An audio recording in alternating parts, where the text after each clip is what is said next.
Hello po! Tuturuan ko po kayo kung paano mag-upload ng inyong Reels sa inyong Facebook. Pumunta lang po kayo sa inyong profile Facebook at i-click ang Create Reel. Pag napindot po ang Reels or Create Reel, pumili lang po kayo ng kahit anong video na gusto nyong i-upload. Pag na-click na po ang inyong video, pwede po kayong mamili ng kanta. Ayan po, yung audio sa gilid. Pwede nyo pong lagyan ng kahit anong kanta dyan. Pwede rin pong maglagay ng text. Ayan po.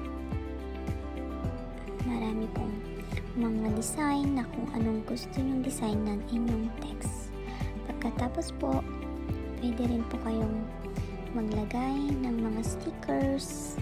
Pwede nyo rin po siyang i-edit pa ng mas maganda. Ayan po.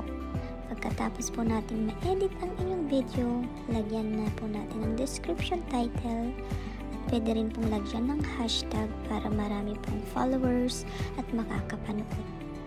Pagkatapos pong na-edit at nalagyan ng mga titles, pwede nyo pong i-share sa public or friends po. Yan lang po. Maraming salamat.